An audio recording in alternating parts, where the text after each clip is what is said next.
Mamá, estoy llamando desde Europa. Estoy en Roma con las niñas. E Isabela se quedó en casa. Ve ahora a cuidarla. No tengo con quién dejarla. Está sola.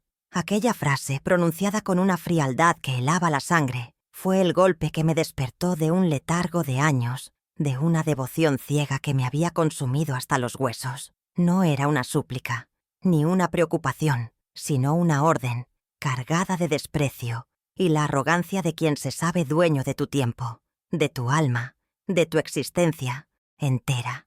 La voz de mi propia hija Sofía se clavó en mi pecho como una daga gélida, recordándome el lugar que me habían asignado en sus vidas, el de una herramienta, un recurso desechable. En ese instante, mi mundo, construido sobre cimientos de sacrificio y amor incondicional, se tambaleó. La llamada tan breve como hiriente no fue solo un pedido de auxilio para su conveniencia, sino la bofetada final que disipó cualquier ilusión que aún pudiera albergar. Dejar a mi pequeña nieta, Isabela, de apenas 7 años, completamente sola en casa para irse de viaje con amigas. La indignación, una emoción que creía haber enterrado bajo capas de resignación, comenzó a burbujear en mi interior. No era la preocupación por Isabela, que, por supuesto, me asaltó al instante, sino la crueldad implícita en la situación, la absoluta falta de consideración por mi bienestar, por mi dolor reciente, por todo lo que yo había sido para ellos. La soledad de mi nieta resonaba con la mía propia, un eco amargo de abandono. Sentí el teléfono resbalar entre mis dedos, pero me aferré a él como a un ancla en medio de una tormenta. Mis ojos se llenaron de lágrimas amargas, pero esta vez no eran lágrimas de tristeza por mi viudez o por la soledad que me envolvía. Eran lágrimas de rabia contenida, de una humillación profunda que me perforaba el alma. ¿Soy solo un instrumento para ellos?, me pregunté en un susurro que apenas pude escuchar. La imagen de Sofía, riendo despreocupadamente en alguna plaza romana, mientras mi nieta se quedaba sola y yo era convocada como una sirvienta, se grabó a fuego en mi mente. La ingratitud había alcanzado un punto de no retorno. Cada palabra de Sofía era un martillo golpeando la frágil vasija de mi paciencia. La ausencia de un por favor, de un mínimo atisbo de preocupación o cariño, me reveló la cruel verdad. Yo no era una madre para ellos en ese momento, sino un mero objeto utilitario, una pieza más en su juego de conveniencias. El dolor era insoportable, pero, extrañamente, en medio de esa lacerante herida, una chispa, una pequeña llama de algo nuevo y feroz, comenzó a encenderse en lo más profundo de mi ser. Ya no era la Helena sumisa y llorosa, sino una mujer al borde de un precipicio emocional, lista para decidir si caería o si extendería sus propias alas. El eco de la frase «está sola» se mezclaba con el eco de mi propia soledad, una soledad que ellos, mis hijos, habían cultivado con su indiferencia. Me di cuenta de que, en su afán por vivir sus propias vidas, me habían borrado de la suya, dejándome a la deriva en un mar de recuerdos y sacrificios no valorados. Pero en ese preciso instante, algo se rompió dentro de mí, un quiebre silencioso pero definitivo. La vieja Helena, la que suplicaba amor y atención, la que se conformaba con migajas de afecto, estaba muriendo, y de sus cenizas, lentamente, con una dignidad que no conocía, comenzaba a emerger una nueva versión de mí misma. Basta, basta de ser el tapete que pisan. Mi dignidad vale más que esto. La frase no fue dicha en voz alta, sino grabada a fuego en mi corazón, una promesa solemne a mí misma. La decisión estaba tomada. No volvería a aceptar esa humillación. Esta vez, no sería la víctima silenciosa, sino la arquitecta de mi propia reivindicación. Ellos creían que yo estaba rota, pero lo que no sabían era que esa rotura era, en realidad, el inicio de mi renacimiento.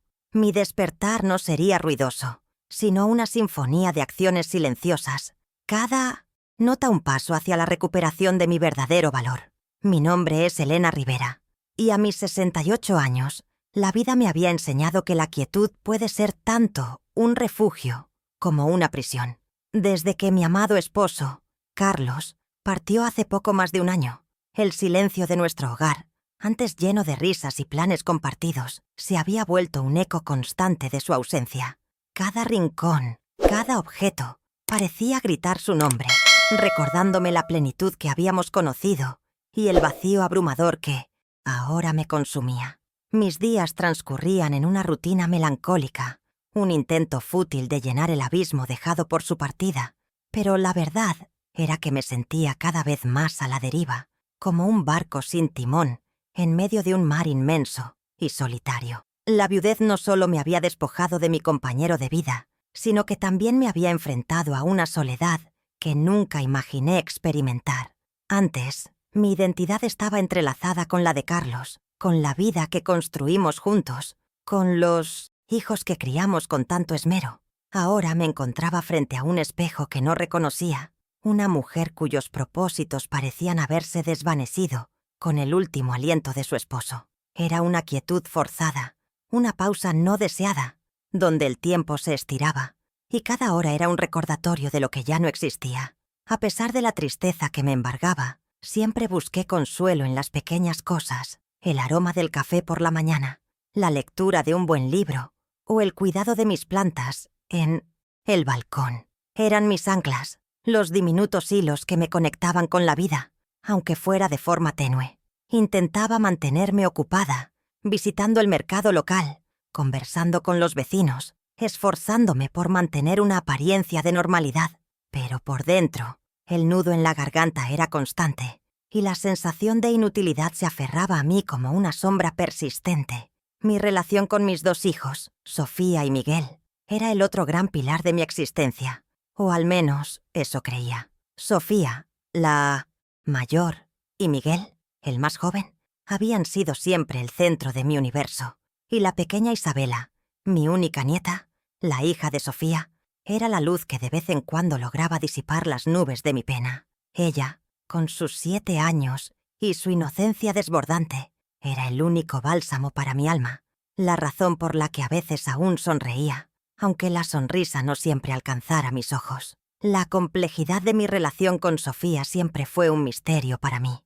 A pesar de mis esfuerzos incansables, de haber dedicado mi vida entera a mis hijos, trabajando sin descanso en empleos humildes como costurera y faxineira, para que nada les faltara, parecía que todo aquello se había desvanecido en el aire. Cada centavo que ahorré, cada sueño postergado, cada renuncia personal, fue por ellos, para asegurarles un futuro mejor, una vida con más oportunidades de las que yo jamás tuve. Pero Sofía, mi primogénita, parecía haber olvidado cada uno de esos sacrificios, y su indiferencia se había convertido en una dolorosa realidad. Era como si una niebla densa hubiera cubierto sus recuerdos, borrando el pasado de luchas y privaciones que compartimos. Sus palabras, sus gestos, todo en ella revelaba una distancia emocional que me hería profundamente. Esta indiferencia, lo sabía, no era un fenómeno aislado. Era un veneno lento, alimentado constantemente por la influencia de Ricardo, su esposo. Él, un hombre ambicioso y calculador, me veía no como la madre de su esposa o la abuela de su hija, sino como un estorbo, una carga innecesaria en sus planes de ascenso social y económico. Ricardo no ocultaba su desdén, aunque lo disfrazara con una falsa cortesía. Sus ojos siempre me observaban con un aire de superioridad, como si yo fuera una reliquia empolvada de un pasado que ellos preferían olvidar. La presencia de la pequeña Isabela era el único puente que mantenía una conexión mínima con Sofía y Ricardo. Pero incluso eso se sentía frágil, sostenido por un hilo fino que podía romperse en cualquier momento. Mi existencia para ellos era una mera formalidad, una obligación de la que intentaban deshacerse con la menor inversión emocional posible. En mi soledad, muchas veces me preguntaba qué había hecho mal, dónde me había equivocado en la crianza de mis hijos para que la gratitud y el respeto se hubieran diluido tanto. La respuesta nunca llegaba, solo un vacío que dolía. Pero a pesar de todo, una parte de mí se aferraba a la esperanza, a la creencia de que, en el fondo, el amor maternal prevalecería, que algún día ellos recordarían los lazos de sangre que nos unían y el amor incondicional que siempre les ofrecí. Era una esperanza tenue, casi irracional, pero era todo lo que me quedaba en esos días grises. Me encontraba en un limbo emocional, aferrada a un pasado que se desvanecía y a un futuro incierto. La quietud de mi casa, antes un santuario, se había convertido en un recordatorio constante de mi aislamiento. Era una viuda, una madre que sentía el peso de la ingratitud y una abuela que, a pesar de todo, encontraba en su nieta la única razón para seguir adelante. Esta era yo, Elena Rivera, una mujer cuya historia, hasta ese momento, había sido escrita por las renuncias y las pérdidas, pero que, sin saberlo, estaba a punto de tomar la pluma para reescribir su propio destino. Si alguna vez sentiste el peso de la indiferencia o la soledad, si comprendes lo que es darlo todo y sentir que no es suficiente, te invito a suscribirte a este canal, darle me gusta a este video y activar la campanita. Tu apoyo me ayuda a sentirme acompañada y a que historias como la mía no se pierdan en el silencio. Desde que tengo memoria, mi vida ha sido una sucesión de mañanas tempranas y noches tardías, un ciclo ininterrumpido de trabajo y dedicación para mis hijos. Recuerdo el crujido de la tabla de planchar a la madrugada, el vapor que empañaba los cristales de la pequeña cocina, donde preparaba los desayunos antes de que el sol asomara. Cosía para afuera, a destajo, bajo la luz tenue de una lámpara, transformando retazos de tela en prendas que adornarían cuerpos ajenos, mientras los míos se resentían del cansancio. Cada puntada era una promesa, un ladrillo más en la construcción de un futuro que soñaba para ellos, un futuro libre de las penurias que yo conocí. No era solo el trabajo de costurera, también limpiaba oficinas después del horario comercial, fregando suelos, vaciando papeleras, en un silencio que solo se rompía por el zumbido de la aspiradora. Sentía el ardor en las manos, el dolor en la espalda, pero la imagen de mis hijos, pequeños y vulnerables, dormidos en sus camas, me daba la fuerza para continuar. Eran mis motores, mis motivaciones, y cada gota de sudor era una inversión en su bienestar, en su educación, en la posibilidad de que ellos no tuvieran que vivir la vida de sacrificios que yo estaba viviendo. Mis sueños personales quedaron archivados, empolvados en algún rincón de mi memoria. Quise estudiar, tener una profesión que me permitiera expresarme, pero la vida, o más bien la necesidad, me impuso otro camino. Renuncié a esa posibilidad sin dudarlo, convencida de que el éxito de mis hijos sería mi propio éxito, su felicidad mi mayor recompensa. A menudo me veía en ellos, proyectando mis anhelos, mis ambiciones no realizadas, con la esperanza de que, a través de ellos, una parte de mí también alcanzaría aquello que me fue negado. Cuidar de Sofía y Miguel sola, después de que Carlos estuviera largas temporadas fuera, por trabajo, y más tarde, tras su partida definitiva, fue una tarea que exigió cada fibra de mi ser. Fui madre, padre, enfermera, maestra, confidente y proveedora. Cada resfriado, cada noche de fiebre, cada llanto inconsolable, cada deber escolar, cada pataleta infantil, lo enfrenté con la paciencia y la fortaleza que solo el amor incondicional de una madre puede otorgar. Las noches eran largas, los días interminables, pero nunca me quejé. Mi única meta era verlos crecer sanos, educados y felices. Los detalles de aquel esfuerzo cotidiano son incontables. Recuerdo cómo estiraba el presupuesto al máximo, transformando ingredientes simples en comidas nutritivas y sabrosas, cómo remendaba la ropa una y otra vez para que no les faltara nada digno que ponerse, cómo me sentaba con ellos hasta tarde, revisando sus tareas escolares, explicándoles con la poca educación formal que tenía, pero con una paciencia infinita. Lo que no entendían eran pequeñas batallas diarias, victorias silenciosas que construían el tejido de nuestra vida familiar. Una vez, Miguel quería una bicicleta para Navidad y el dinero apenas alcanzaba para lo básico. Pasé semanas cosiendo sin descanso, haciendo horas extras en la limpieza, sintiendo el cuerpo extenuado, pero el deseo de ver su rostro iluminado me impulsaba. La mañana de Navidad, cuando vio la bicicleta, sus ojos brillaron con una alegría pura que borró todo mi cansancio. Esos momentos, esas pequeñas victorias, eran el combustible que me mantenía en pie, la confirmación de que mis sacrificios valían la pena. Mis amistades se volvieron esporádicas, mis hobbies inexistentes. No había tiempo para socializar, para cultivar mis propios intereses. Mi vida giraba exclusivamente en torno a ellos, a sus necesidades, a sus horarios, a sus sueños. Fui una sombra en sus vidas, siempre presente pero raramente visible. Una figura de apoyo constante que se disolvía en el fondo cuando la atención no era requerida. Y lo acepté, porque mi felicidad se medía por la suya, por su bienestar. Hubo veranos en los que otras madres llevaban a sus hijos a la playa, mientras yo me quedaba en la ciudad, trabajando, ahorrando cada céntimo. Mis hijos no lo entendían del todo entonces, pero yo les prometía que algún día podríamos hacerlo. Esa promesa, aunque no la cumplí a su debido tiempo, se convirtió en un motor para seguir adelante, un faro en la oscuridad de mis propias renuncias. Eran pequeñas mentiras piadosas que me permitían mantener la esperanza.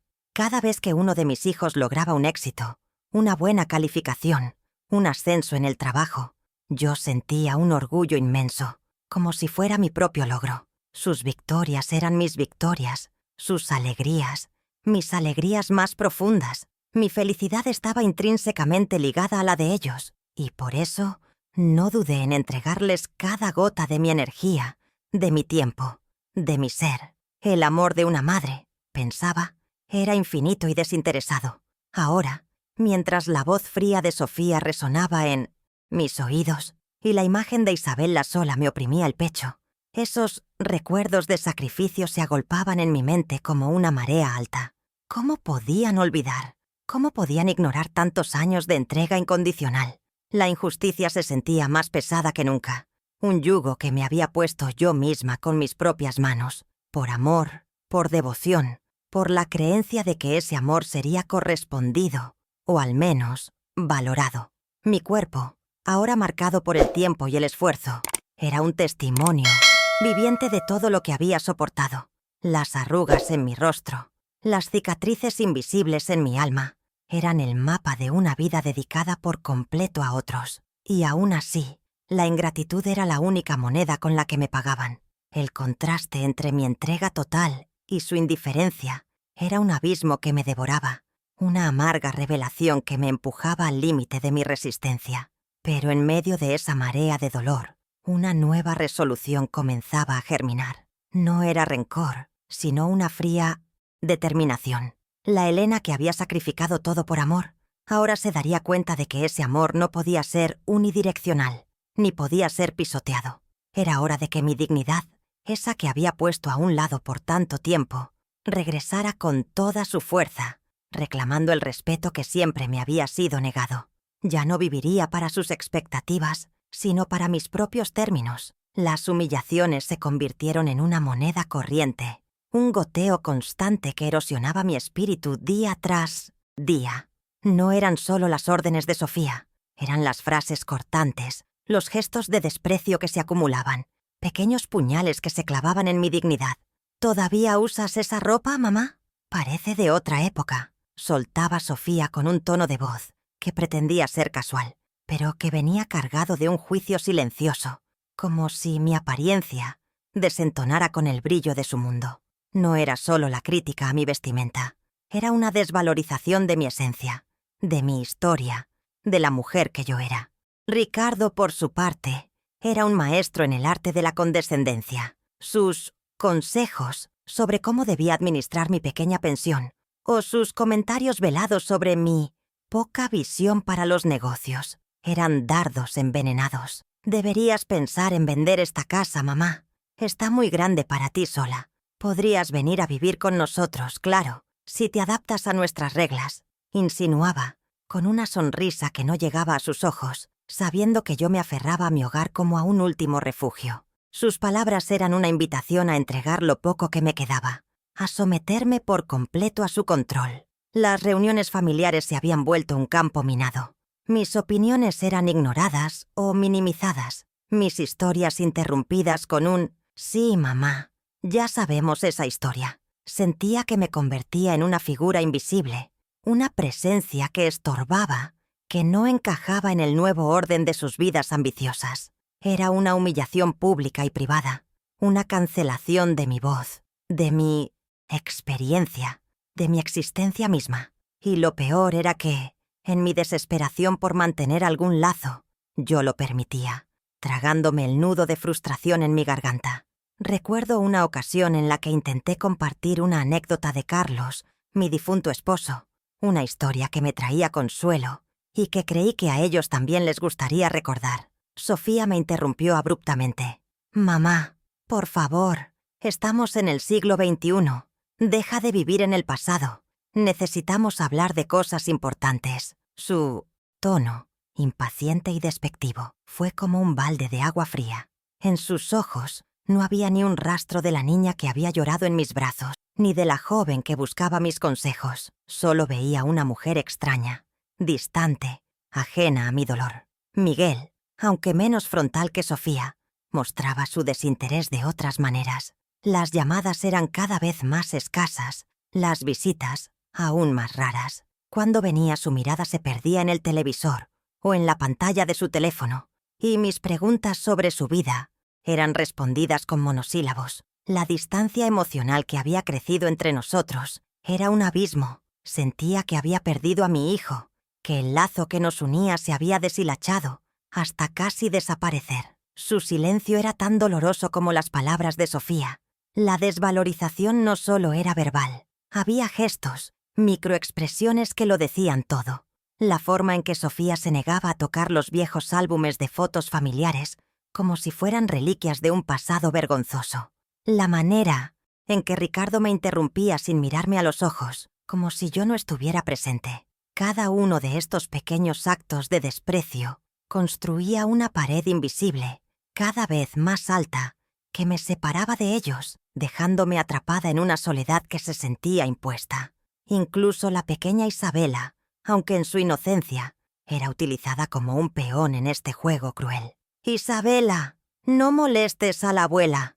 Está muy mayor para jugar», decía Sofía, alejando a mi nieta de mí, como si mi edad fuera una enfermedad contagiosa. Esas palabras me dolían en lo más profundo, porque la conexión con Isabela era mi último hilo de alegría, y sentía que incluso eso me era arrebatado, sutilmente, bajo el pretexto de mi supuesta fragilidad. La casa, mi hogar, que siempre había sido un refugio, comenzó a sentirse como una prisión. Cada vez que ellos venían de visita, el ambiente se cargaba de una tensión palpable, una expectativa de que yo debería estar a su disposición, sin voz ni voto. El silencio después de sus partidas era un alivio, pero también un recordatorio lacerante de lo sola que me encontraba. La soledad, antes una melancolía, se transformaba en un peso opresivo, una losa que me aplastaba el alma. El constante menosprecio me hizo dudar de mí misma. ¿Será que soy yo? ¿Será que me he vuelto una anciana aburrida? ¿Una carga para mis hijos? Me preguntaba, cayendo en la trampa de sus manipulaciones. La culpa, esa compañera indeseada, se aferraba a mí, intentando convencerme de que yo era la responsable de su indiferencia. Mis días se llenaban de un monólogo interno de recriminaciones, alimentado por cada comentario hiriente, por cada gesto de desdén. Pero incluso en el punto más bajo de mi desesperación, una pequeña chispa de resistencia comenzó a arder. No podía seguir así. La dignidad, que tanto había sacrificado, me gritaba desde lo más profundo. El amor incondicional que sentía por ellos se estaba transformando en una herida abierta, supurando resentimiento. Algo tenía que cambiar, y sabía que ese cambio no vendría de ellos, sino de mí. De alguna manera, tenía que encontrar la fuerza para levantarme, para romper ese ciclo de humillación. Comencé a observar sus vidas, sus ambiciones, sus prioridades, con una mirada más fría y desapegada. Vi cómo el dinero y el estatus eran sus únicos dioses, cómo la familia se había convertido en un concepto utilitario. Y en esa observación encontré una claridad dolorosa, pero liberadora. Ellos no me valoraban porque no encajaba en su visión de éxito, porque representaba un pasado de esfuerzo que preferían olvidar. Pero esa comprensión, lejos de aplastarme, me dio una nueva perspectiva. La tristeza se convirtió en una determinación silenciosa. No iba a implorarles amor ni respeto. Iba a exigirlo, no con palabras, sino con acciones. La vieja Elena, la que lloraba en silencio, estaba muriendo. Y de sus cenizas, una mujer nueva, una mujer que valoraba su propia dignidad por encima de todo, estaba a punto de nacer. El dolor, que antes me paralizaba, ahora se convertía en el combustible de mi propia revolución interna. Este era el preámbulo de mi despertar, de mi virada, de mi silenciosa y poderosa reivindicación. La mañana en que Sofía me llamó desde Roma, exigiendo que cuidara a Isabella como si yo fuera una niñera de turno, fue el detonante. No fue un grito, ni una discusión, sino un clic silencioso dentro de mí, un punto de no retorno que nadie más que yo podría percibir.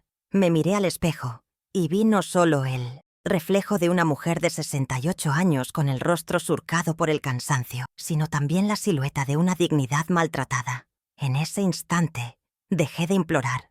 No más súplicas, no más ruegos por afecto o reconocimiento. Mi corazón, que antes latía con la esperanza de su amor, comenzó a endurecerse con la determinación de la autopreservación. Aquel día, mientras me dirigía a casa de Sofía para cuidar a Isabella, mi mente no dejaba de dar vueltas. La amargura me invadía, pero se mezclaba con una claridad asombrosa. Recordé cada desprecio, cada palabra hiriente, cada vez que me hicieron sentir invisible. Cada uno de esos momentos se convirtió en una pieza de un rompecabezas que, finalmente, estaba encajando. Me di cuenta de que mi insistencia en buscar su aprobación solo alimentaba su indiferencia. Era un juego en el que yo siempre perdía y había llegado el momento de dejar de jugar. La decisión fue silenciosa, una promesa hecha a mí misma en lo más profundo de mi ser. Mis acciones no serían impulsivas ni dramáticas, serían metódicas, calculadas, invisibles para ellos, como la marea que se retira lentamente antes de volver con una fuerza imparable. Así sería mi retirada. Les daría la imagen que esperaban, la de una abuela frágil, resignada a su destino, una figura patética que se marchitaba en su soledad. Que creyeran lo que quisieran, porque mientras tanto, la verdadera Elena, la que estaba despertando, estaría tejiendo su propia red de poder.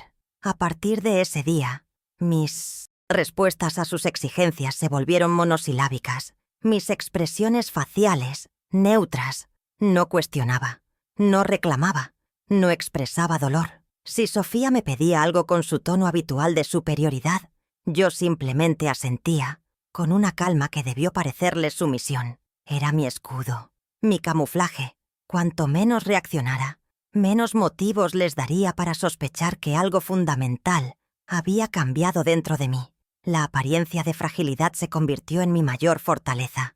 Empecé a observar a Sofía y a Ricardo con una nueva perspectiva, no como mis hijos, sino como personajes de una obra en la que yo había sido relegada a un papel secundario. Sus conversaciones sobre dinero, sus preocupaciones superficiales, sus ambiciones desmedidas, se revelaron ante mí con una crudeza impactante. Me di cuenta de que su mundo era hueco, construido sobre apariencias, y que mi amor incondicional, mi entrega, no encajaba en su ecuación de éxito. Esta revelación, aunque dolorosa, me liberó de la necesidad de su aprobación.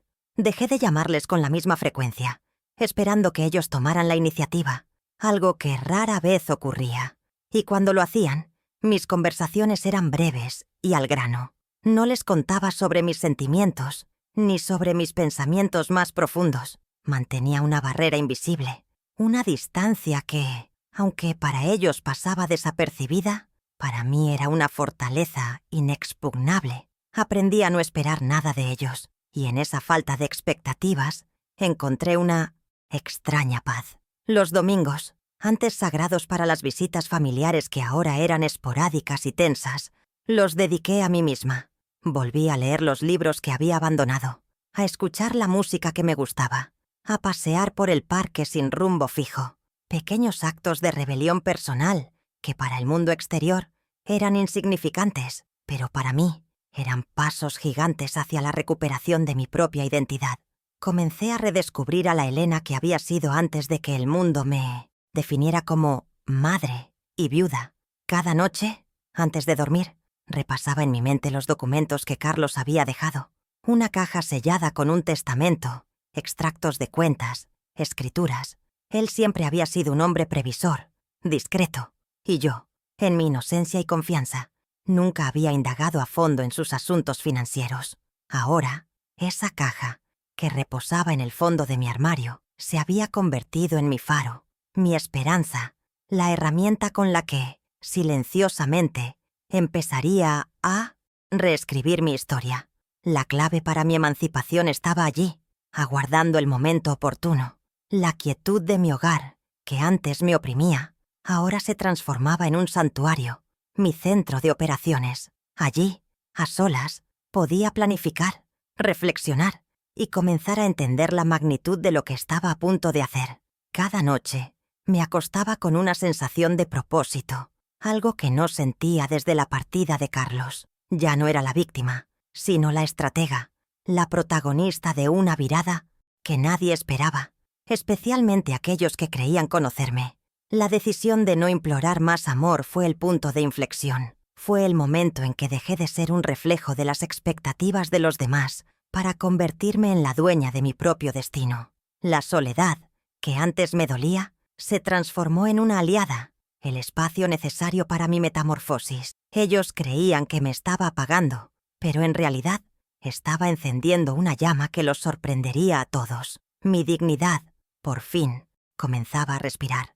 Este era el inicio de mi vida secreta, de mi despertar, mientras Sofía y Ricardo seguían con sus vidas superficiales, creyendo tener el control. Yo me estaba moviendo en las sombras, paso a paso, construyendo un futuro que les revelaría la verdadera fuerza de una mujer subestimada. Mi dolor no me paralizaría, me impulsaría. La humillación no me destruiría, me daría el coraje para levantarme. La venganza no era mi objetivo.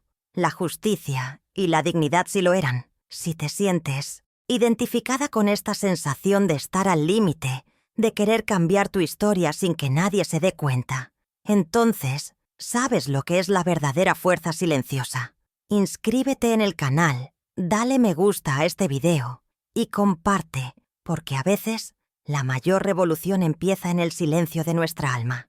Lo que Sofía y Ricardo nunca sospecharon, absortos en su mundo de apariencias y ambiciones, era que mi difunto esposo, Carlos, había sido un hombre de una visión discreta y una astucia admirable. Mientras ellos me veían como una viuda ingenua y desamparada, él, durante años, había estado tejiendo una red de seguridad financiera para mí, un plan meticuloso que me protegería de la avaricia y la ingratitud, asegurando mi vejez con una tranquilidad que ellos ni siquiera podían imaginar. El secreto, un tesoro oculto, estaba a punto de ser revelado, transformando mi luto en un despertar.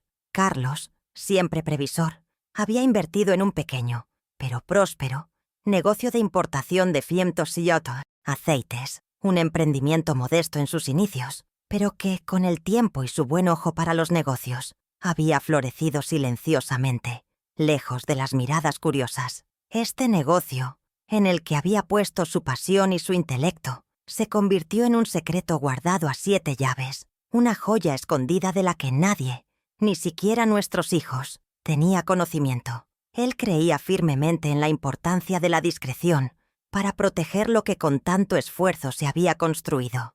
Pero eso no era todo. Además del negocio de aceites, Carlos había adquirido un apartamento de lujo en la paradisíaca Riviera Maya, un lugar que siempre soñamos visitar juntos y que él había elegido como un refugio de paz y belleza. Lo más importante es que este inmueble estaba a mi nombre, no al suyo, una muestra más de su previsión y su inmenso amor. Él quería que yo tuviera un lugar propio, un santuario donde pudiera encontrar consuelo y alegría, sin depender de nadie. Era su regalo para mi futuro, un futuro que él ya había imaginado para mí, incluso en su ausencia. Y como si no fuera suficiente, Carlos había depositado una fortuna considerable en una cuenta bancaria suiza, una cuenta que solo yo, Elena, podría acceder, protegida por códigos y protocolos de seguridad que él había establecido con una meticulosidad casi obsesiva. El propósito de este secreto era claro: protegernos de posibles oportunistas y garantizar mi seguridad financiera en la vejez, en caso de que algo le sucediera. Era su legado, su forma de seguir cuidándome desde el más allá, una herencia de amor y previsión que superaba cualquier expectativa. La revelación de este poder oculto no llegó de forma ruidosa, sino con la discreción que Carlos siempre había preferido. Exactamente un año después de su muerte, tal como él lo había dispuesto, recibí una llamada del doctor Ernesto Vargas, el abogado de confianza de la familia. Me informó que tenía una caja sellada, dejada por Carlos, que debía ser entregada personalmente a mí. La curiosidad, mezclada con una punzada de dolor por el recuerdo de mi esposo, me llevó a su oficina al día siguiente. Dentro de esa caja, que abrí con manos temblorosas en la intimidad de mi hogar, encontré el testamento original de Carlos, una serie de extracciones de cuentas bancarias de Suiza y las escrituras de las propiedades.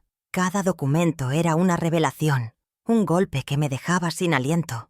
No era solo dinero o bienes, era la prueba tangible del amor y la previsión de mi esposo, un hombre que, incluso en la muerte, seguía velando por mí. La magnitud de su legado me abrumó, pero también me llenó de una determinación férrea. El testamento confirmaba mi control total sobre todo, sin condiciones ni tutores. La herencia no era un simple conjunto de bienes, era un arsenal de libertad, una herramienta para mi independencia. En ese momento comprendí que Carlos había anticipado la posible indiferencia de nuestros hijos y había puesto en mis manos el poder de mi propio destino. Era como si su voz me hablara desde el más allá, diciéndome: «Elena, ahora eres libre.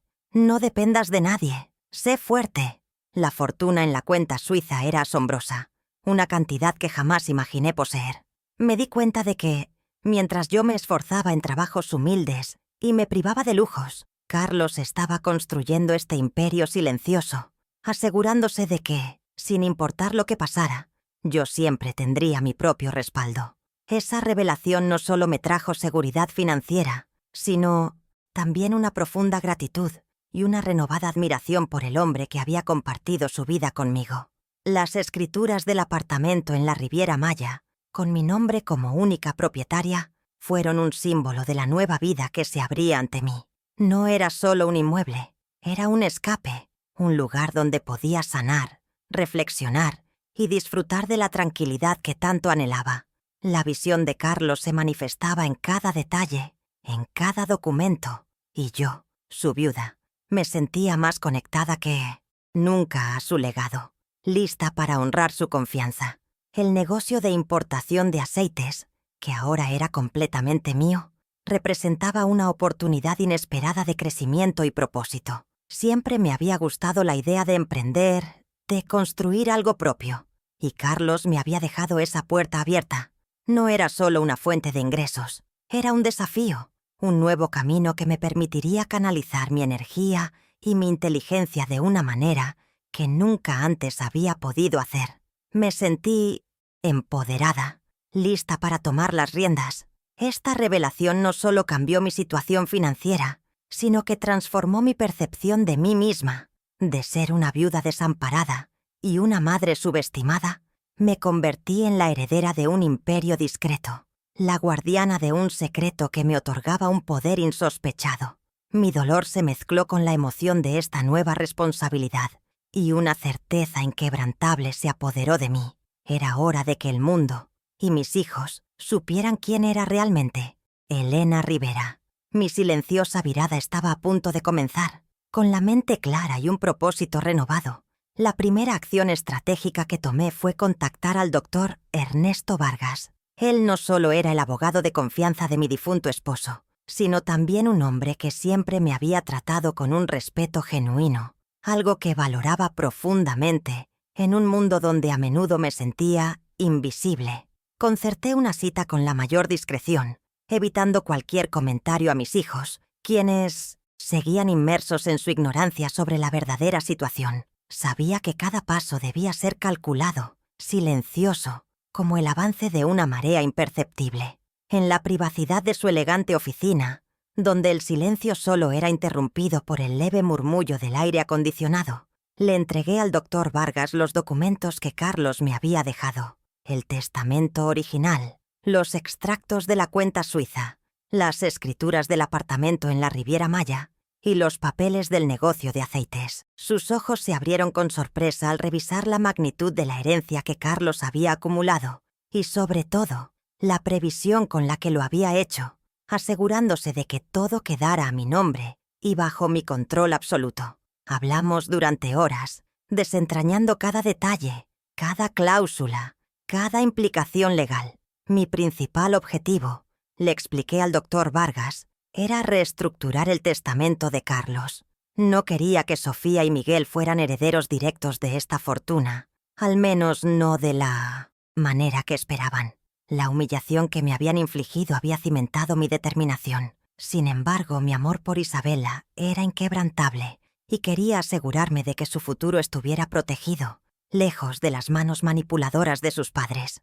Establecimos un fondo fiduciario para su educación y bienestar, que estaría bajo mi administración exclusiva, garantizando que ella tuviera todo lo necesario, sin que sus padres pudieran interferir o dilapidar esos recursos. El doctor Vargas, con su vasta experiencia y su ética inquebrantable, me asesoró sobre los pasos legales necesarios para transferir la posesión de todos los bienes a mi nombre completo e irrestricto. Fue un proceso meticuloso, que requirió de varios encuentros y mucha documentación, pero que se llevó a cabo con una eficiencia y confidencialidad absolutas. Firmé cada papel con una sensación de empoderamiento que hacía mucho tiempo no sentía, como si cada trazo de mi pluma estuviera reescribiendo mi propia historia. El control de la cuenta suiza, antes un enigma, ahora estaba en mis manos. Simultáneamente, comencé a interiorizarme en el negocio de importación de aceites que Carlos había dejado. El doctor Vargas me puso en contacto con el gerente de operaciones, un hombre honesto y leal que había trabajado con mi esposo durante años y que desconocía la verdadera propiedad de la empresa.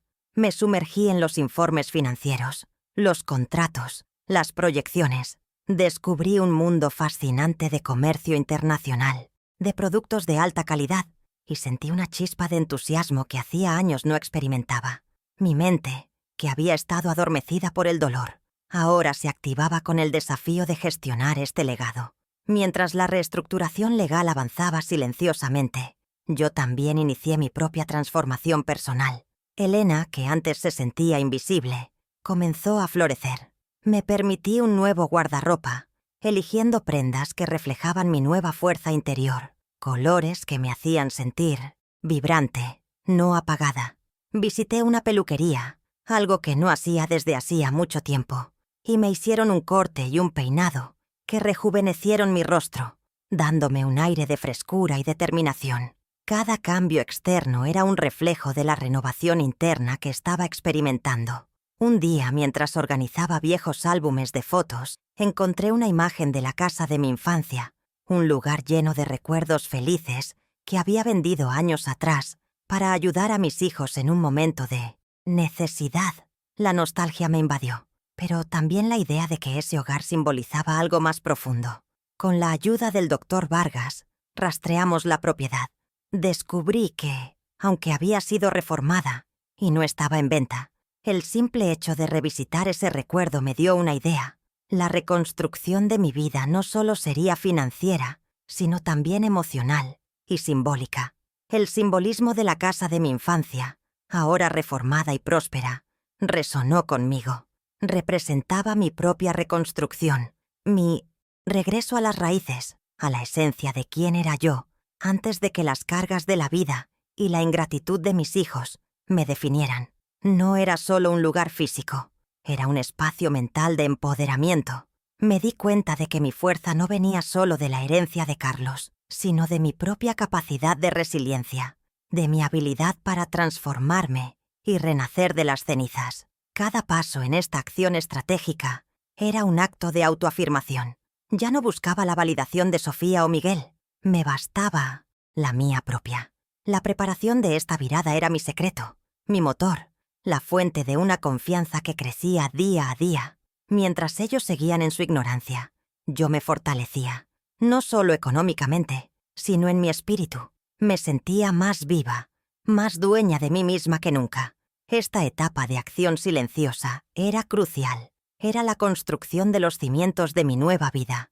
Una vida donde la dignidad no se negociaba, donde mi valor no dependía del reconocimiento ajeno. El doctor Vargas se había convertido en mi cómplice silencioso, el testigo de mi transformación. Mis días se llenaron de reuniones discretas, de llamadas confidenciales, de aprendizajes. Estaba preparándome, armándome, no para la guerra, sino para la reivindicación de mi lugar en el mundo. Mi mente era una maraña de planes, de estrategias, de visualizaciones. Cada decisión era un paso más hacia la independencia total, hacia la demostración de que una mujer subestimada podía, en el silencio, mover montañas. La herencia de Carlos no era solo un regalo, era un testamento a mi capacidad de superación, un desafío que yo estaba más que dispuesta a aceptar. Estaba lista para el próximo capítulo, el de mi vida doble, donde la apariencia de fragilidad escondería una fuerza inquebrantable. Con la mente clara y un propósito renovado, la primera acción estratégica que tomé fue contactar al doctor Ernesto Vargas. Él no solo era el abogado de confianza de mi difunto esposo, sino también un hombre que siempre me había tratado con un respeto genuino, algo que valoraba profundamente en un mundo donde a menudo me sentía invisible. Concerté una cita con la mayor discreción, evitando cualquier comentario a mis hijos, quienes seguían inmersos en su ignorancia sobre la verdadera situación. Sabía que cada paso debía ser calculado, silencioso, como el avance de una marea imperceptible. En la privacidad de su elegante oficina, donde el silencio solo era interrumpido por el leve murmullo del aire acondicionado, le entregué al doctor Vargas los documentos que Carlos me había dejado, el testamento original, los extractos de la cuenta suiza, las escrituras del apartamento en la Riviera Maya y los papeles del negocio de aceites. Sus ojos se abrieron con sorpresa al revisar la magnitud de la herencia que Carlos había acumulado y, sobre todo, la previsión con la que lo había hecho, asegurándose de que todo quedara a mi nombre y bajo mi control absoluto. Hablamos durante horas, desentrañando cada detalle, cada cláusula, cada implicación legal. Mi principal objetivo, le expliqué al doctor Vargas, era reestructurar el testamento de Carlos. No quería que Sofía y Miguel fueran herederos directos de esta fortuna, al menos no de la manera que esperaban. La humillación que me habían infligido había cimentado mi determinación. Sin embargo, mi amor por Isabela era inquebrantable y quería asegurarme de que su futuro estuviera protegido, lejos de las manos manipuladoras de sus padres. Establecimos un fondo fiduciario para su educación y bienestar, que estaría bajo mi administración exclusiva, garantizando que ella tuviera todo lo necesario, sin que sus padres pudieran interferir o dilapidar esos recursos. El doctor Vargas, con su vasta experiencia y su ética inquebrantable, me asesoró sobre los pasos legales necesarios para transferir la posesión de todos los bienes a mi nombre completo e irrestricto. Fue un proceso meticuloso, que requirió de varios encuentros y mucha documentación, pero que se llevó a cabo con una eficiencia y confidencialidad absolutas. Firmé cada papel con una sensación de empoderamiento que hacía mucho tiempo no sentía, como si cada trazo de mi pluma estuviera reescribiendo mi propia historia. El control de la cuenta suiza, antes un enigma, ahora estaba en mis manos. Simultáneamente, comencé a interiorizarme en el negocio de importación de aceites que Carlos había dejado. El doctor Vargas me puso en contacto con el gerente de operaciones, un hombre honesto y leal que había trabajado con mi esposo durante años y que desconocía la verdadera propiedad de la empresa. Me sumergí en los informes financieros, los contratos, las proyecciones. Descubrí un mundo fascinante de comercio internacional, de productos de alta calidad, y sentí una chispa de entusiasmo que hacía años no experimentaba. Mi mente, que había estado adormecida por el dolor, ahora se activaba con el desafío de gestionar este legado. Mientras la reestructuración legal avanzaba silenciosamente, yo también inicié mi propia transformación personal. Elena, que antes se sentía invisible, comenzó a florecer. Me permití un nuevo guardarropa, eligiendo prendas que reflejaban mi nueva fuerza interior, colores que me hacían sentir vibrante, no apagada.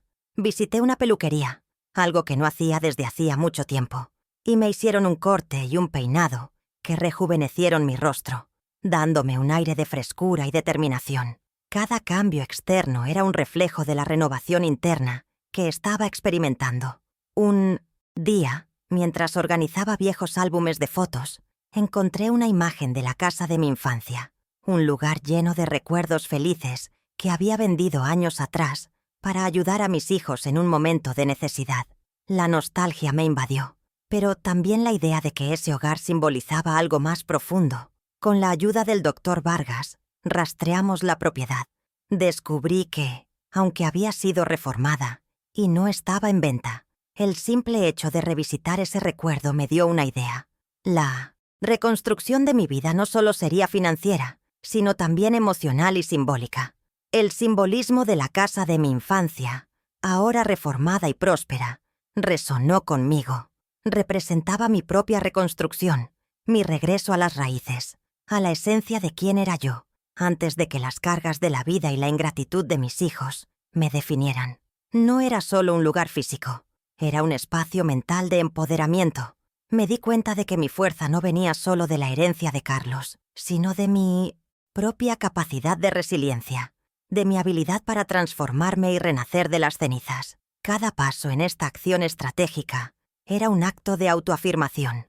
Ya no buscaba la validación de Sofía o Miguel. Me bastaba la mía propia.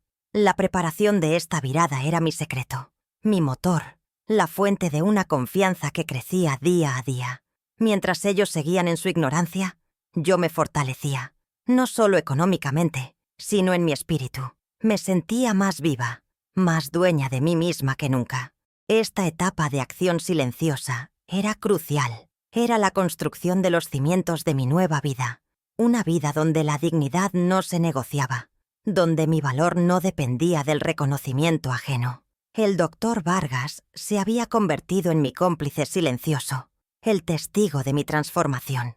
Mis días se llenaron de reuniones discretas, de llamadas confidenciales, de aprendizajes. Estaba preparándome, armándome, no para la guerra, sino para la reivindicación de mi lugar en el mundo. Mi mente era una maraña de planes, de estrategias, de visualizaciones. Cada decisión era un paso más hacia la independencia total, hacia la demostración de que una mujer subestimada podía, en el silencio, mover montañas. La herencia de Carlos no era solo un regalo, era un testamento a mi capacidad de superación, un desafío que yo estaba más que dispuesta a aceptar. Estaba lista para el próximo capítulo, el de mi vida doble, donde la apariencia de fragilidad escondería una fuerza inquebrantable. La llamada de Sofía llegó en el momento preciso, como si el universo conspirara a mi favor. Su voz, antes cargada de impaciencia, ahora se teñía de una desesperación apenas disimulada. «Mamá, ¿podemos verte? Ricardo y yo necesitamos hablar contigo. Es urgente». No hubo un «por favor» o un atisbo de preocupación por mí, solo la urgencia egoísta de quien se sabe en apuros. Sentí una punzada de satisfacción, no por su desgracia, sino por la confirmación de que mi plan estaba a punto de dar sus frutos. «Claro, Sofía. Los espero en el estudio del Dr. Vargas mañana a las 10», respondí con una calma que debió sonar fría, pero que para mí era el reflejo de una determinación inquebrantable. El juego había comenzado. La sala de espera del Dr. Vargas se sentía cargada de una tensión casi palpable. Yo llegué con una hora de antelación, vestida con una elegancia sobria que me hacía sentir poderosa, mi cabello impecable y mi mirada firme. Cuando Sofía y Ricardo aparecieron, sus rostros reflejaban una mezcla de ansiedad y arrogancia. Me saludaron con una formalidad incómoda, sus ojos escaneando mi atuendo con una curiosidad que no se atrevían a verbalizar. Era evidente que no esperaban encontrarme con esa compostura, con esa aura de autoridad que yo había cultivado en secreto. El Dr. Vargas los recibió con su habitual cortesía, pero sus ojos, que conocían mi secreto, destellaron con una comprensión cómplice. Se sentaron frente a mí en la gran mesa de conferencias, Sofía con los brazos cruzados, Ricardo con una sonrisa forzada. El aire se volvió denso, cargado de expectativas no dichas. Yo los observé con una calma que los desconcertó, permitiendo que el silencio se extendiera. Una táctica que había aprendido del propio Carlos. El que espera, controla. Sofía fue la primera en romper el silencio, su voz un poco temblorosa. «Mamá, la verdad es que estamos pasando por un momento difícil. Unas inversiones de Ricardo no salieron como esperábamos y... Bueno, necesitamos tu ayuda. Pensamos que, como eres nuestra madre, nos apoyarías». Sus palabras eran una mezcla de súplica y exigencia, sin un rastro de verdadera humildad. Ricardo asintió, su rostro pálido, su arrogancia habitual convertida en una desesperación apenas contenida. Era el momento que había esperado. «Entiendo su situación», respondí, mi voz clara y firme, un contraste con mi tono habitual de sumisión. «Y precisamente por eso los he convocado aquí, en presencia del doctor Vargas, para aclarar ciertas cuestiones que mi difunto esposo, Carlos, dejó en vida». Sentí cómo sus miradas se cruzaban, una chispa de confusión y recelo encendiéndose en sus ojos. Ellos esperaban una chequera, no una reunión formal. El control de la narrativa estaba en mis manos. El doctor Vargas tomó la palabra, su voz grave y profesional, mientras abría una carpeta llena de documentos. «Sofía, Miguel», comenzó, dirigiéndose a mi hijo que había llegado momentos antes, con una expresión de impaciencia. Su padre fue un hombre extremadamente previsor. Con un año de antelación a esta fecha, dispuso que ciertos documentos fueran revelados a la señora Elena. Y con base en esos documentos, la señora Elena ha tomado decisiones importantes con respecto a la administración de su patrimonio. A medida que el doctor Vargas detallaba la existencia del próspero negocio de aceites, del lujoso apartamento en la Riviera Maya y de la considerable fortuna en la cuenta suiza, los rostros de Sofía y Ricardo se descompusieron. Sus expresiones pasaron del asombro a la incredulidad, luego a una palidez mortal. Miguel, que al principio parecía desinteresado, se enderezó en su asiento, sus ojos fijos en el abogado, asimilando cada palabra con una mezcla de shock y envidia. El silencio de la sala era tan absoluto que se podían escuchar sus propias respiraciones agitadas. El clímax de la revelación llegó cuando el doctor Vargas explicó las nuevas disposiciones testamentarias. La señora Elena, en pleno uso de sus facultades, y como única heredera y administradora de este vasto patrimonio, ha reestructurado el testamento. Ustedes, Sofía y Miguel, no serán herederos directos de la fortuna de su padre, ni de los bienes que ahora están bajo la administración irrestricta de la señora Elena. La voz del abogado resonó con autoridad, y la noticia cayó como una bomba, estallando en el centro de la habitación. El choque los paralizó. Los ojos de Sofía se abrieron desmesuradamente, y Ricardo, con la boca entreabierta, parecía haber perdido la capacidad de hablar. Miguel, por su parte, se levantó a medias de su asiento, el color de la cara desvanecido. Era la imagen de la desesperación, la incredulidad ante la magnitud de lo que habían perdido, de la oportunidad que, por su propia indiferencia y desprecio, habían dejado escapar. La fortaleza de mi madre, la que ellos habían subestimado, se revelaba ante sus ojos con una brutalidad innegable. Sentí una mezcla de tristeza y alivio. Tristeza por ver el dolor en los ojos de mis hijos, pero alivio por la liberación de un peso que había cargado durante años. Cuando el doctor Vargas terminó, me erguí en mi asiento, mi voz firme, mis ojos fijos en los de Sofía. Les di mi pasado y mi presente. Mi futuro ahora es mío, declaré, asumiendo la voz de una matriarca. Isabella tendrá todo lo mejor para su educación y futuro, a través de un fondo que yo misma administraré. Pero la relación de ustedes conmigo y con su propia hija deberá basarse en el respeto mutuo, sin manipulaciones ni explotación. No toleraré más el desprecio. Mis palabras resonaron en la sala, cargadas con el peso de años de humillación y el poder de mi nueva posición. No era una amenaza, sino una condición.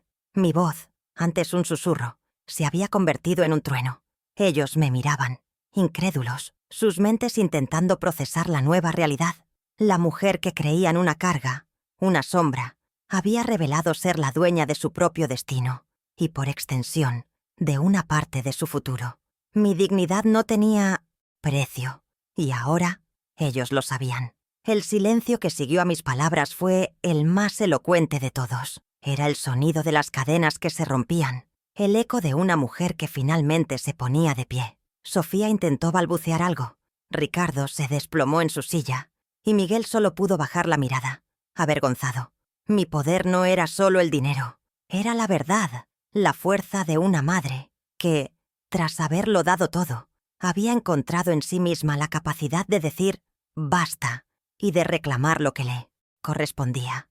Mi mirada no solo los sorprendió, los dejó sin aliento. Este fue el momento en que Elena Rivera, la viuda silenciosa, se transformó en la dueña de su propia historia. Fue el clímax de años de paciencia, de dolor y de una fortaleza oculta. Si alguna vez sentiste el peso de la subestimación y anhelaste tu propia reivindicación, este es tu momento. Comparte esta historia, dale me gusta y suscríbete para que más personas descubran el poder de la dignidad. El aire en la oficina del Synovium Center. Dr. Vargas se cortaba con un cuchillo. La revelación de la herencia y, sobre todo, la exclusión de Sofía y Miguel del testamento directo había desatado una tormenta silenciosa en la habitación. Sus rostros, antes llenos de una arrogancia velada, ahora eran un crisol de incredulidad, rabia y, finalmente, un miedo palpable. Era el momento de la verdad, el clímax de años de paciencia y mi venganza silenciosa. Yo permanecí sentada, inquebrantable, observando el desmoronamiento de su mundo. Sofía, que había sido la más vocal en sus desprecios, fue la primera en reaccionar, aunque sus palabras se ahogaron en su propia indignación. «Mamá, ¿cómo pudiste? Somos tus hijos. Esto es una traición», exclamó, con una voz que oscilaba entre la furia y las lágrimas. Ricardo, por su parte, se levantó de golpe, golpeando la mesa con el puño cerrado. «Esto es inaceptable, Elena. Carlos nunca hubiera querido esto. Nos desheredas por capricho de una anciana resentida». Su intento de insulto ya no tenía poder sobre mí. Miguel, que hasta ese momento había mantenido un perfil bajo, se unió al coro de recriminaciones, su voz llena de un resentimiento que nunca antes había expresado con tanta vehemencia. «Mamá, ¿es que te volviste loca? Después de todo lo que hicimos por ti, ¿nos haces esto?». Sus palabras me golpearon, no por su contenido, sino por la ironía. Todo lo que hicieron por mí. Mi vida entera había sido un sacrificio por ellos, y ahora se atrevían a acusarme de ingratitud. La amargura de sus palabras solo fortaleció mi resolución. El doctor Vargas, manteniendo su profesionalismo, intervino con calma. «Les ruego que mantengan la compostura. La señora Elena está en pleno derecho de sus decisiones. El testamento de su padre le otorgó la total administración de estos bienes, y ella ha actuado de acuerdo con la ley y sus deseos». Sus palabras, aunque necesarias, apenas penetraban el torbellino de emociones que los invadía. Sus ojos estaban fijos en mí, buscando una explicación, una retractación, cualquier cosa que pudiera revertir la situación. «No es un capricho», respondí, mi voz serena pero con una autoridad innegable. «Es el resultado de años de desprecio, de humillación, de sentirme invisible para ustedes. Mientras yo me sacrificaba por su bienestar, ustedes me trataban como un estorbo, una carga. ¿Creen que el amor de una madre es un pozo sin fondo, al que se puede recurrir sin dar nada a cambio?» Cada palabra era un puñal que se clavaba en su conciencia, desvelando la verdad que habían ignorado por tanto tiempo. Sofía se derrumbó en la silla, las lágrimas corriendo por su rostro, no por arrepentimiento, sino por la pérdida que se les venía encima. «Pero mamá, somos tu sangre. No puedes hacernos esto. ¿Qué será de nosotros ahora?». Su desesperación era palpable, pero carecía de la empatía que yo había anhelado durante años. Solo les importaban las consecuencias para ellos, no el dolor que me habían causado. Su egoísmo, una vez más, se exponía sin filtros. Ricardo, aún pálido, intentó negociar, su voz un susurro desesperado. «Elena, podemos llegar a un acuerdo. Podemos revisar esto. Piensa en el futuro de Isabela, de nuestros hijos. No tienes que ser tan drástica». Sus palabras, antes arrogantes, ahora eran serviles. un intento patético de recuperar el control. Lo observé con una mezcla de lástima y desdén. Habían subestimado mi fortaleza, mi capacidad de reacción. «El futuro de Isabella está asegurado», afirmé, mi voz inquebrantable. «Un fondo fiduciario garantizará su educación y su bienestar, administrado por mí, lejos de las manipulaciones y la codicia. Ella no sufrirá las consecuencias de sus errores». La mención de Isabella los golpeó, porque sabían que ese era mi punto débil, pero ahora, incluso ese punto se había convertido en mi fortaleza. Yo protegía a mi nieta de su propia negligencia. Miguel permanecía en silencio, sus ojos fijos en el suelo, asimilando la magnitud de su error. No había furia en 1700. Él, solo una profunda vergüenza. Me di cuenta de que, quizás, él era el único que realmente comenzaba a comprender la profundidad de mi dolor y la justificación de mis acciones. Pero su comprensión llegaba demasiado tarde para revertir el camino que habíamos tomado. Las consecuencias de sus actos eran ineludibles. Yo les di mi pasado y mi presente, repetí, las palabras resonando con una autoridad que me sorprendió a mí misma. Mi futuro, ahora, es mío, y las condiciones para cualquier relación futura serán claras: respeto, honestidad y sin explotación. Yo no soy su cajero automático, ni su sirvienta. Soy Elena Rivera, y mi dignidad no tiene precio. Mi voz se alzó con la fuerza de una leona, imponiendo mis términos con una convicción que no admitía réplica. La reunión terminó abruptamente. Sofía y Ricardo salieron del despacho del doctor Vargas con los hombros caídos, sus ambiciones destrozadas, sus planes desmoronados. Su desesperación era evidente, un reflejo de la vida que habían construido sobre arenas movedizas. Yo permanecí sentada por un momento, observando cómo se alejaban, sintiendo una mezcla de triunfo y liberación. Las cadenas se habían roto. Mi voz, finalmente, había sido escuchada, y su eco resonaría en sus vidas por mucho tiempo. Si alguna vez sentiste que te subestimaron, que te robaron tu dignidad, pero encontraste la fuerza para levantarte y reclamar tu valor, esta historia es para ti. Si te ha conmovido el coraje de Elena, te invito a suscribirte al canal, darle me gusta y compartir este video para que más personas descubran el poder de la reivindicación silenciosa. La vida de Sofía y Ricardo, después de aquella confrontación en la oficina del doctor Vargas, se desmoronó con la misma rapidez con la que sus ambiciones los habían elevado.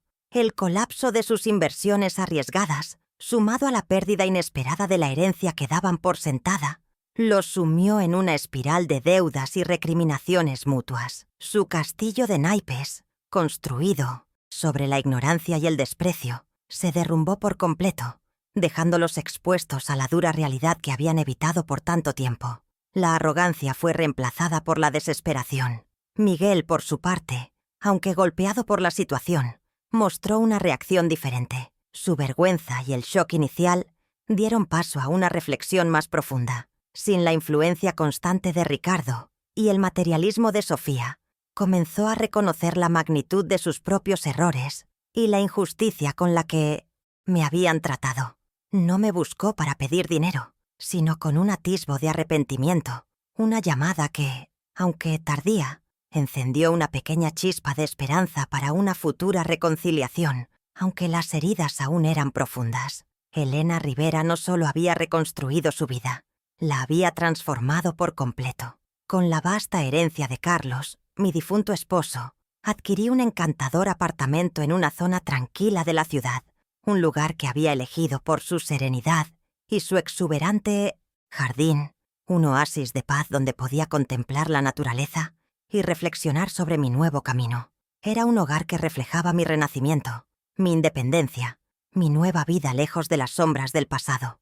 Mi agenda, antes vacía y melancólica, ahora se llenaba de viajes. Exploré lugares que nunca pensé conocer, desde las antiguas ruinas de Roma hasta los vibrantes mercados de Marrakech. Cada viaje era una lección, una aventura, un recordatorio de que el mundo era vasto y lleno de maravillas que me esperaban. Me permití disfrutar de cada momento, de cada paisaje, de cada experiencia, con la gratitud de quien sabe que está viviendo una segunda oportunidad un regalo inesperado. Mi relación con Isabella se fortaleció, convirtiéndose en el pilar más sólido de mi felicidad.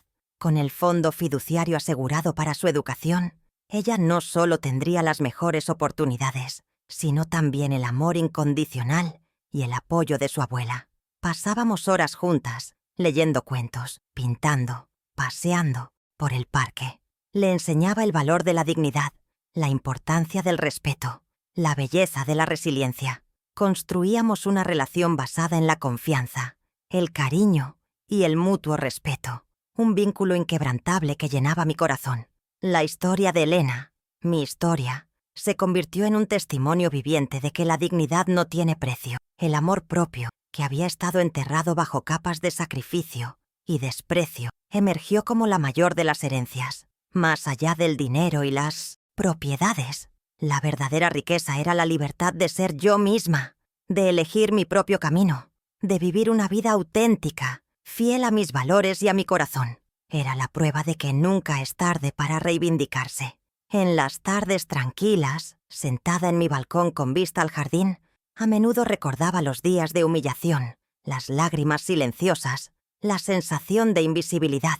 Pero esos recuerdos ya no me dolían, me impulsaban. Eran la prueba de lo lejos que había llegado, de la fuerza que había encontrado dentro de mí.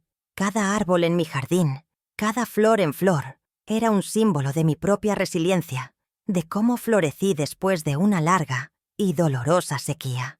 La frase «Nunca es tarde para reescribir tu historia y recordarle al mundo quién eres realmente» se convirtió en mi mantra personal. La susurraba a mí misma cada mañana al despertar y cada noche al acostarme. Era una afirmación de mi nueva identidad, una declaración de mi independencia, un recordatorio constante de que la vida, incluso después de las mayores pérdidas, puede ofrecer nuevos comienzos, llenos de propósito y alegría. Con el tiempo, mi relación con Miguel mejoró gradualmente. Él visitaba con más frecuencia, se interesaba genuinamente por mis actividades, y en sus ojos vi un arrepentimiento sincero. No olvidaba el pasado, pero permitía que el presente construyera un puente hacia un futuro de respeto. Con Sofía, la distancia se mantuvo. La herida era profunda, y aunque había una aceptación de mi nueva posición, la conexión emocional se había roto irremediablemente, al menos por ahora. Mi vida se había convertido en un lienzo en blanco, y yo era la artista, pintando cada día con los colores de la alegría, la libertad y el propósito. Ayudaba a diversas causas benéficas, apoyaba a jóvenes talentos con becas de estudio, invertía en proyectos sociales que reflejaban mis valores. No era solo gastar dinero, era dar un nuevo significado a la fortuna de Carlos, transformándola en una fuerza para el bien, un legado que trascendía lo material. El viaje de Elena Rivera no fue solo una historia de superación económica, fue un viaje de autodescubrimiento, de empoderamiento femenino, de la reinvención de una mujer en la tercera edad.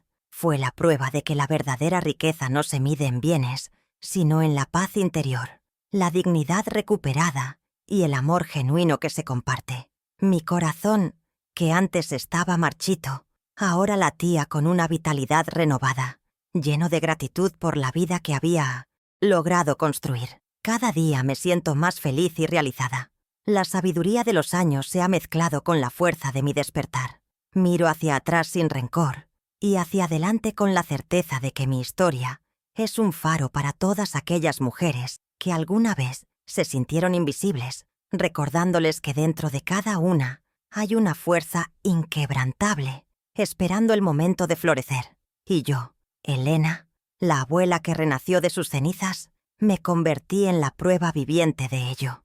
Mi historia es la de Elena Rivera, una mujer que aprendió que la vida, incluso en sus momentos más oscuros, siempre guarda un camino hacia el renacimiento. Recuerdo los días en que el silencio de mi hogar se sentía como un castigo, y la indiferencia de mis hijos, una herida que no cerraba. Me sentía invisible, una sombra en un mundo que ya no me reconocía. Pero fue en esa soledad, en el eco de su desprecio, donde encontré la fuerza para escuchar mi propia voz, para recordar quién era yo, antes de que las expectativas ajenas me definieran. La dignidad no es un lujo, es un derecho. Y el amor propio, la mayor de las herencias.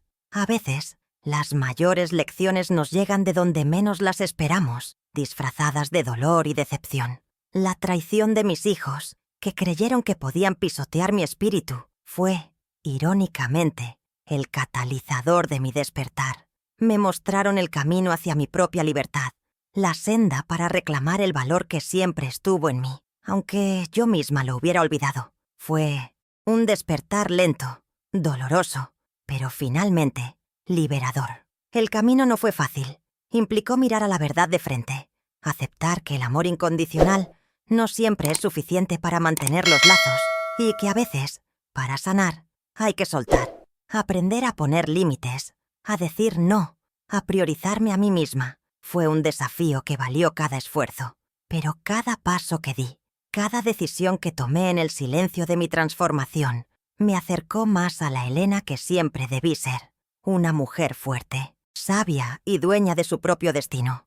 Hoy miro el jardín de mi nuevo hogar, el sol en mi rostro, y siento una paz que nunca creí posible. La fortuna material es solo un reflejo de la verdadera riqueza que he encontrado. La libertad de mi alma, la plenitud de mis días y la conexión genuina con quienes realmente me valoran. Isabela es la luz de mi vida, el futuro que abrazo con amor, una promesa de que las nuevas generaciones pueden aprender del pasado y construir un mundo donde el respeto y la empatía sean los pilares. Mi historia es un eco para todas las mujeres que se sienten subestimadas, que han sacrificado sus sueños por otros, que han soportado el peso de la ingratitud. Es un llamado a la acción silenciosa, a la revolución interna que no necesita gritos para ser escuchada, porque la mayor fortaleza no radica en el poder que ejercemos sobre los demás, sino en el poder que descubrimos dentro de nosotros mismos, la capacidad de reinventarnos y de florecer, sin importar la edad o las circunstancias.